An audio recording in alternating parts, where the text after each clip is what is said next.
Hello everybody and welcome to today's webinar, Accessibility Anti-Patterns. It's just gone 1 o'clock, so while I give everyone a chance to join, if you can take a moment to check the technology. So if you joined online, do feel free to drop into the Q&A box and say hi to the panelists and other attendees. We have disabled the chat feature as we've discovered it can cause problems for some people using screen readers. So okay, I'll just give a few seconds for more people to join.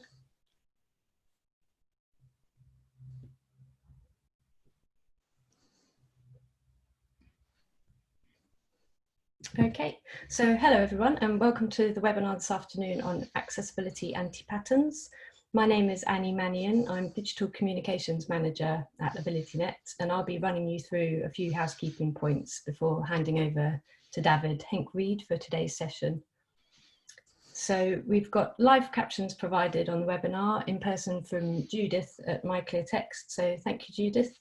And we've also got additional live captions via streamtext.net, and slides are available via slideshare.net/AbilityNet, and also on our website at abilitynet.org.uk anti-patterns-webinar.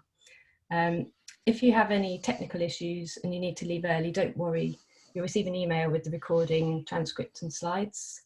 And depending on how you joined the webinar, you'll find a Q&A window. So if you want to ask any questions on the topic, do drop those in the Q&A area for us to address after today's session in a follow-up blog. And then we also have a feedback page you'll be directed to at the end, which invites you to tell us about any future topics you'd like us to cover in our webinars. So do let us know. So I'm joined today by Dafydd Henke-Reed, who is Principal Accessibility and Usability Consultant at AbilityNet. Can I just... Hi. Can everyone see the slides on screen? If not, do raise your hand or let us know via the Q&A panel. My colleague Sarah will be helping to answer any queries we've got coming through. Okay, great. So I'm just going to start with a poll.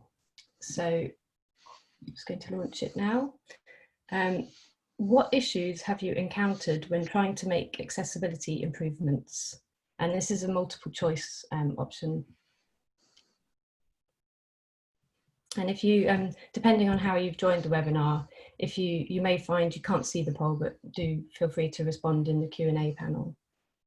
So I'll just leave it a little bit longer to give more of you a chance to vote. Okay. Just over half of you have voted, so if anybody else wants to add some responses. So the results are very interesting so far due to how very well balanced they are. Yeah. Okay. So the last few seconds for anyone that wants to engage with the poll. And I'm going to end the poll now and share the results. So we can see 46% have said not knowing the right way to solve issues. And then 49% have said not knowing whether something is user-friendly when using assistive technology. Then we have another 49% having to retrofit accessibility. And then another 49% say keeping on top of accessibility at large scale. So I think Dafydd will definitely be able to give you some useful pointers on how to address those issues. So I'm now going to hand over to Dafydd for the main session. Fantastic, thank you very much. Yeah, so those poll results were really interesting because a kind of interesting balance of there's not necessarily one thing that we see being kind of pain point. It's this kind of congruence of issues that kind of seem to have quite a large impact. So as I've already introduced, my name is Dafydd, it is Welsh for David, and I'm one of the accessibility consultants at AbilityNet. Now, there's a lot of kind of technicalities to my role, but principally I kind of complain about websites and apps and how inaccessible they are. And it's my job is to liaise with clients to work out ways to make things more accessible. Now, there's going to be some core themes today that dovetail with some of the kind of to some of the questions and answers that we saw from that poll. So some of the core themes are accessibility that ends up getting removed to make things more accessible. So something was done in the interests of accessibility, but then later down the road gets removed for the same reason. Accessibility that can create problems, such as localization challenges. So where we talked about doing accessibility at scale, we often come across problems that might be okay at a very small scale, but when things kind of balloon out into hundreds of thousands of pages, or pages targeting multiple different countries, for example, with multiple languages, that things start to fall apart. And lastly, accessibility that kind of paradoxically can result in users feeling excluded. If there's kind of one way of kind of defining accessibility, it's about including people rather than excluding people. Now, to start with, probably the most common, albeit relatively harmless issue we come across is a kind of kitchen sink accessibility. An excellent example of this is things like descriptive alt attributes on decorative images. So it's good practice to have kind of multiple ways to understand content. For example, you have an image that tells a story and some text underneath it that tells the exact same story. That's quite good from a cognitive point of view. But if you're then kind of putting in things like alt attributes onto all those kind of images, then that then impacts the kind of accessibility user experience. Now, to give you an example of what I mean, if I move over to my slides and go over to an AXA website, here we see that there are kind of several different articles, several kind of home tips and guides. Now, from the mouse user's perspective, these kind of cards are one object, kind of one single object that is a kind of combined object of an image, a heading text, and some text underneath it. And it's all kind of one link. But and don't worry about the technicalities here. If I run a little bookmarklet, and what this is going to do, it's going to tell me the kind of accessible name of some of these images, well, we can see that there's more text underneath here for assistive technology users.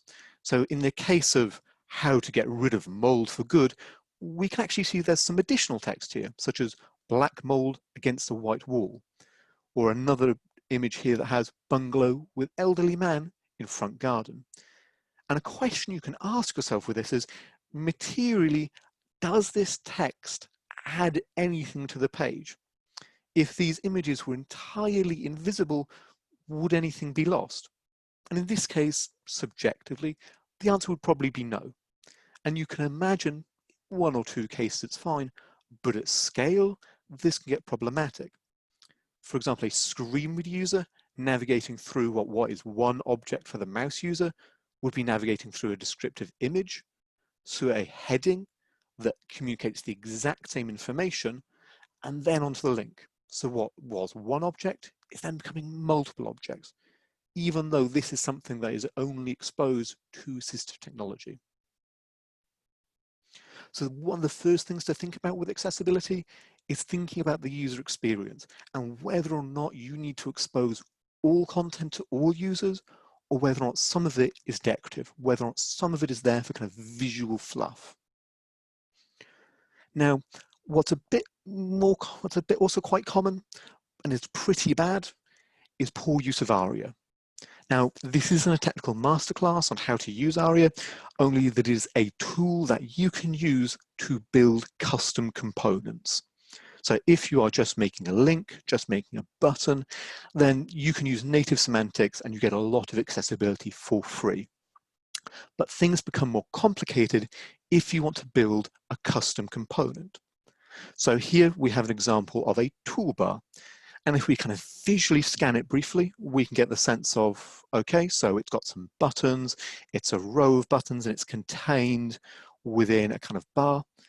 And if I was to navigate it with a screen reader, and again, don't worry about the technicalities too much, but what I'm going to do, accessibility options, enable voice text, is I'm going to briefly try it with a screen voice reader. Inverted Safari. Toolbar example vertical line ARIA authoring practices 1.1 window in tool in toolbar example And we're going to see the hot text how logical it seems when I'm using a screen reader. So this is a tool that I can use, for example, if I can't see the screen and I want to navigate it through the audio.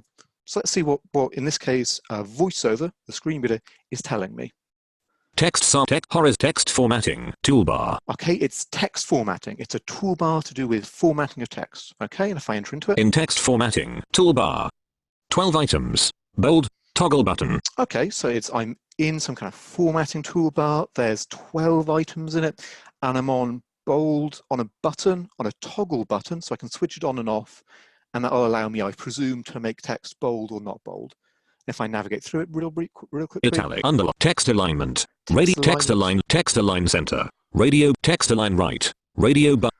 So I can navigate through these buttons, and in this case I'm being told, oh, it's a radio button. So in this case I'm assuming I can only select one of them. I can't, for example, have text simultaneously aligned in multiple directions, and it's telling me I have 3 options. If I look at the screen, yeah, that's right. I have align left, center, and right. So here's a case where ARIA is being used in a way that's very logical, and actually voiceover untick, enable voiceover, a custom component to be made more accessible. But if I go over to this other example, so here we have a kind of carousel pattern, and it's one where I can hit kind of left and right arrows to kind of paginate content.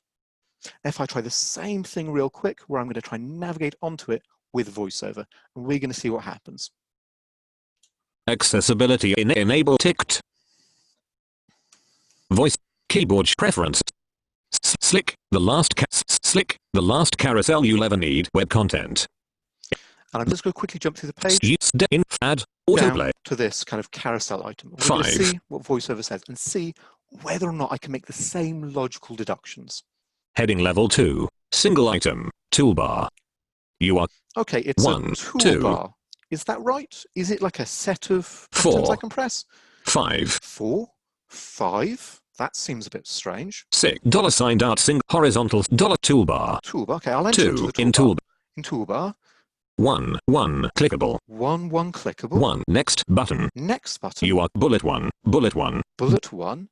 So what we can very quickly see is that here is 2 examples of custom voiceover components, untick. Enable voiceover tick. Both of which someone has tried to make more accessible using ARIA. Again, it's not a masterclass in how to perform ARIA, just a kind of note of it can be used to make things much more accessible, but can also make something much more complicated. Because with that second example, if it was just 2 buttons in an image, it would be less confusing than hearing 1 bullet, 1 toolbar. So that kind of use of ARIA actually made it a bit more confusing.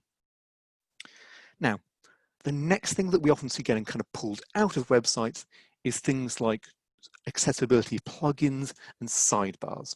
They're a lot more rare, but arguably can have a much more negative effect. Now, there are a lot of them out there, and a lot of them position a main claim that they will kind of protect businesses from lawsuits, and that there is an accessibility magic bullet. For example, accessibility, user first, and user way. Now, do take my position on these with a pinch of salt. I am an accessibility professional, so I am biased against any kind of plugin that will automatically solve accessibility problems. However, whilst there's some that are kind of better and worse, some really are snake oil. There are some that are out there that do not perform the function that they say that they do. So in some cases, you will see some that actually create accessibility problems rather than solving them. And here I've got some articles that are in the slides if people want to go away and kind of find more evidence about these. So I need to back that up a little, right, to explain what I mean by these plugins causing problems. So again, I'm going to zoom away and I'm going to move on to the BBC website. Now, what I want people to do, if you can visually perceive the screen, is play a game along with me. What I'm going to do is I'm going to try and navigate the BBC website using just my keyboard. And what I'm going to do is I'm going to start hitting tab. And I'm going to use the tab button to go element by element by element through the page. So visually on the screen, I can see that I've hit tab, I've moved through the interactive items in the navigation, and I'm currently on sounds. Now, if I hit tab again, where do we think I'm going to go? I'm going to pause for a moment just so people can think. If I hit tab, where am I going to go? Hit tab, see BBC. Now, if I hit tab again, where am I going to go? Now, I will say to myself, I am 100% certain that I will go on to CBeebies. And I'm willing to say 100% confidence of that. Exactly, and that is what happened. And if I carry on kind of tabbing through the page, I can access all of the interactive items. So if I tab onto something, so for example, if I tab back onto news headlines, I am certain that if I hit enter, I'm going to go onto a news headlines page. And that is exactly what happened. Now, that is the standard interaction of keyboard navigation that you'll see across the web. It is a solved problem of using standard components to allow users to go tab, tab, tab, tab through interactive items, and otherwise using things like arrow keys, page up and page down to kind of paginate content and potentially read through content, not the interactive items. Now, if I go into this example where we have an accessibility kind of plugin available, and one thing you often see with these plugins is arguments that you don't need to make any changes to your code, that instead they will just they will flip a magic switch and through kind of AI will make your website accessible for you. If we try the exact same game where we try to see whether or not the keyboard navigation is logical. So again, I'm going to start tabbing through the page. And first thing I come across is press enter for keyboard navigation. Now, as a potential keyboard user, this is already potentially raising warning signs for me because I shouldn't need a special mode to navigate the website. I should just be able to go tab, tab, tab to the website. And admittedly here I can see where I am on the page. I'm going through the navigation. Admittedly, it's taking me longer than it should because I'm having to tab through every single one of these options rather than just maybe the parent ones first. Although it then gets a bit fishy later on in the page because suddenly I can't see where I am anymore. So where we saw on the BBC website, where I was 100% confident that I knew exactly where I was on the page, now I don't know. I do not know whether or not I am on the Get the True Accessibility plugin link, or whether or not I am on the Best Plan for Any Brand link. And if I tab forward and backwards a few times, I'm not certain. I do not know. My certainty levels have gone from 100% on the BBC website to, in this case, 50-50. I'm really not sure. But let's see if this materially is improved with me enabling this kind of keyboard navigation. So I've now kind of turned on a keyboard mode for navigating this website. So I'm going to start hitting tab to navigate through the page. And press Control and F9. No, I don't want to do that. I just want to tab through the page. And oh no, I want to navigate that navigation bar. So I must have skipped over it. I'll go back onto it. Okay, I'm bypassing it. Okay, main menu. Maybe the main menu is the navigation. Oh, okay, there we go. And now I'll hit tab to go through them. Oh no, that didn't work. Okay, that's fine. I'll just try going through the page instead. So I'll go to main content. And okay, I'll navigate through. Okay, so I've tab, so now I'm using tab and I'm on platform supported. So that must mean that if I press enter, that's going to load a platform supported page. But that's strange, it doesn't. So in this case, what this plugin has done has actually changed the standard paradigm of keyboard navigation, where I'm now hitting tab and I'm navigating onto plain text. I'm navigating onto things that are not interactive.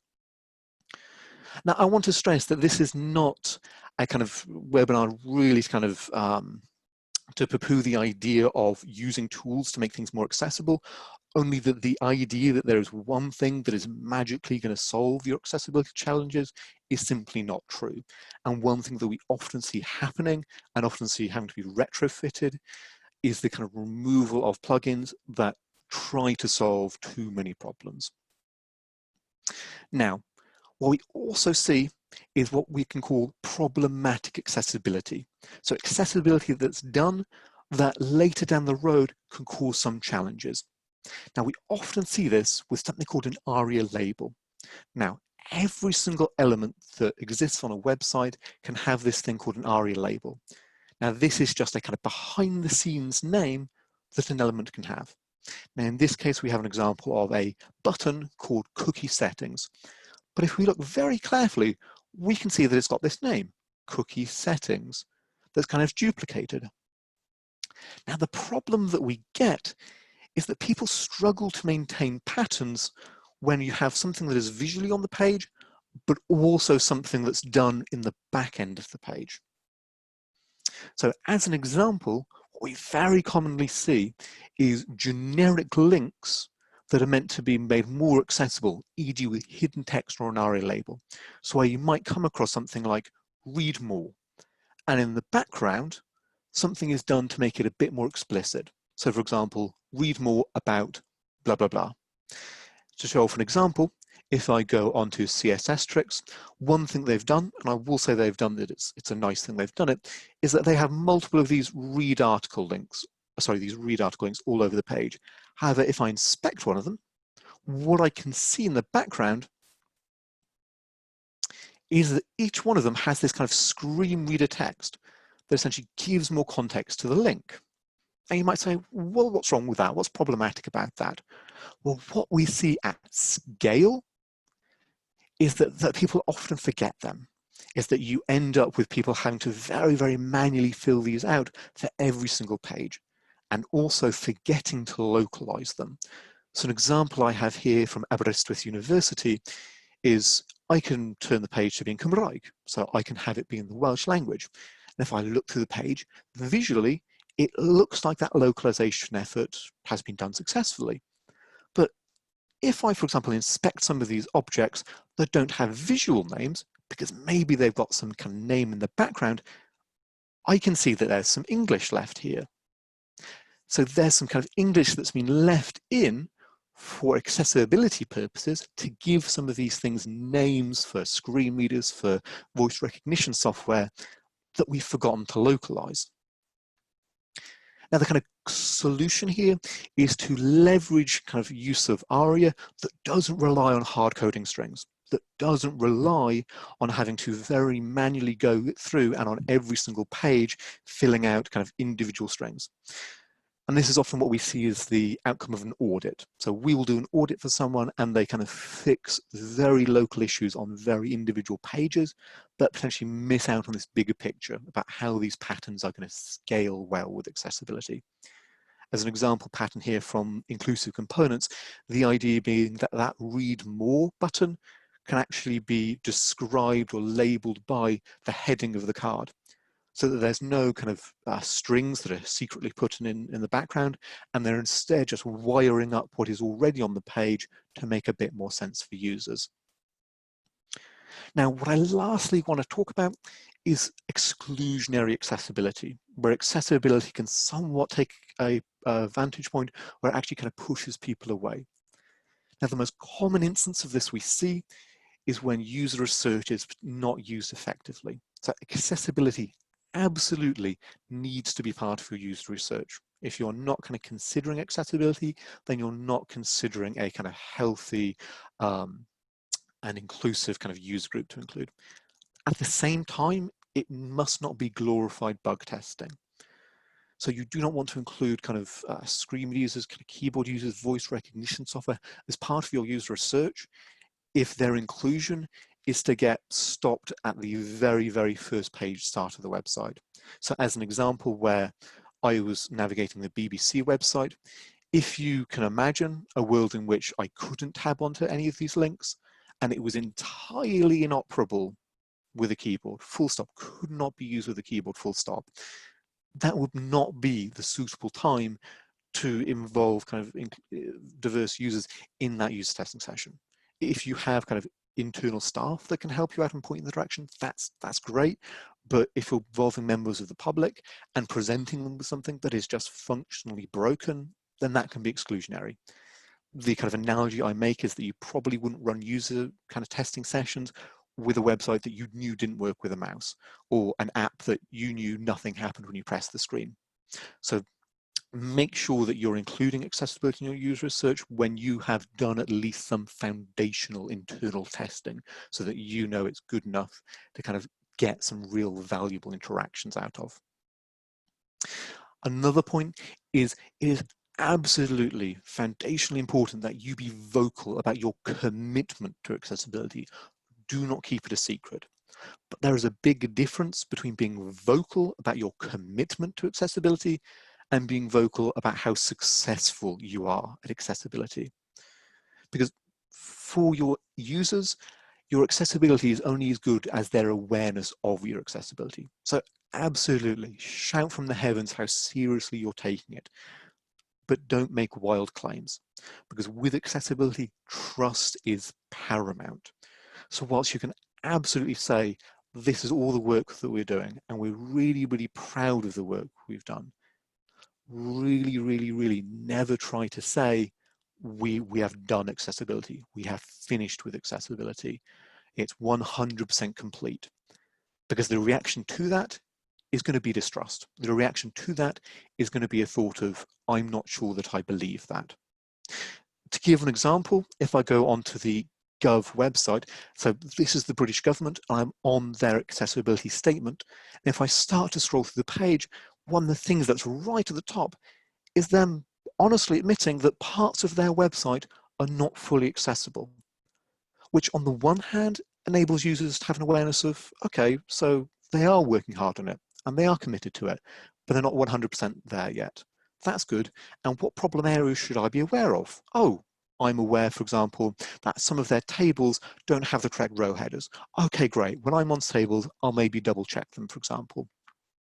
So this then engenders this kind of awareness, this transparency, this trust that wouldn't be there if the communication was simply, we are 100% WCAG compliant and we are entirely accessible. Because if the Gov is saying that they know that they have problems, chances are that you do as well. And you will really benefit from being open and transparent about that, because it materially helps users. Being honest about your inaccessibility is a form of accessibility itself. Now, to kind of end, you might say, well, okay, what can we do? What can we look at? The first thing to keep in mind is having very lean content. So if you draft and draft and draft again and cut and cut and cut, such that the content that you are ultimately putting on your pages is as slimline as it can be, then you are giving yourself an amazing head start with accessibility. A lot of accessibility problems come from having too much content, and you've got to find kind of very complicated patterns to try to kind of overcome a kind of dearth of content. Sorry, not dearth of content, like a page that's overflowing with content. But also elegant components. When I've talked about ARIA, one of my favorite quotes is that no ARIA is better than bad ARIA. And when in doubt, the two places I'm going to signpost you to is things like the way ARIA practices. So if you're building custom components and you, for example, want to get the sense of, well, okay, but how should a keyboard user interact with this? What are the kind of basic expectations? Is you can look through these patterns and say, well, okay, I'm building an accordion. How do keyboard users interact with it? Oh, this is how they interact with it. And what are some of the suggested ARIA that I should be using? This is some of the suggested ARIA I should be using. And if you want to instead get more of a kind of deep dive in some of the stuff, inclusive components is a place where you can go to get a sense of, if I'm building things and I want to build them in a way that's kind of scalable and inclusive of users, inclusive components is the place to go. Now, lastly, avoiding accessibility for the sake of accessibility. So do not just write alt attributes because you feel like you need to add alt attributes. Do not just add in hidden text everywhere because you feel like they'll help users. And when in doubt, referring things like the web accessibility tutorials from the W3C, in as much as they can signpost how to do things in a way that's quite elegant and is quite slimline. And lastly, not falling for things like kind of accessibility snake oil. If someone comes to you and says, hey, we can solve your accessibility challenges like that, and they will go away, you can very instantly think to yourself, well, actually, no, we know that it's not something that can be instantly done. We know that it's a lot of work. We know, especially at scale, that actually we'll have to potentially take it in bite-sized chunks. Then you know that anyone that comes to you and saying, we will solve all your problems, you know to potentially look somewhere else. But also lastly, being honest about your issues, being open and transparent, so that if users do come across problems on your website, they can look at your accessibility page and say, oh yeah, they're aware of this and they're working on it. But also then internally building a roadmap. So things like targets, like, well, we want users to be able to complete our kind of primary user journeys with a keyboard. we need to make sure that all our core components, like our navigation, for example, is 100% working with a screen reader. And then picking and choosing your battles then in more kind of individual sprints where you're working on features and including accessibility in those sprints, rather than kind of doing it once and trying to fix it forever. And thank you ever so much. Appreciate this was a kind of bite-sized session today and a bit of a whirlwind tour, but just wanted to thank people for coming along and listening to me. Well, thank you, David. That's right. I will pass over to, so what I'll quickly just do is I'm going to quickly check the Q&A and I will pass over back to yourself. Thanks, and I can see we've had quite a few Q&As, so we'll try to capture them in a follow-up blog with answers soon, and we'll share them on /anti-patterns-webinar, but I'm afraid we've run out of time to cover them now, unless there's anything particularly pressing. I was having a quick look. Okay. I am more than happy, I said I'm more than happy to have a look at anything that comes through afterwards, if that's okay with people. Okay, I'm sure great. I can contribute to a blog. So just to share that we do also run online training sessions on accessibility. You can find out more about them at /training. And also you can use an exclusive 10% off discount code just for registrants of this particular webinar, which is anti-patterns10. Some of the courses that we've got coming up in September include how to begin your own accessibility testing, understanding accessibility evaluations and testing results, accessibility for copywriters, and accessibility testing in mobile apps. And then you can also sign up to our newsletter for the latest announcements about digital accessibility and our own accessibility services at /newsletter. Then our next webinars at /webinars, the next one is on the 8th of September, and that's Accessibility Insights with Paul Smythe from Barclays. And then the Higher Education and Public Sector update on the 22nd of September, alongside a case study with Open University. And then you can also access today's session and many more in our archive on our YouTube channel, which is youtube.com/AbilityNet. And finally, we also have a podcast, which is /podcast. So just to say thank you, David, and thank you all for your questions and for coming along, and we'll be in touch with you all soon. Thanks Bye, very everybody. much, everyone. Bye. Bye.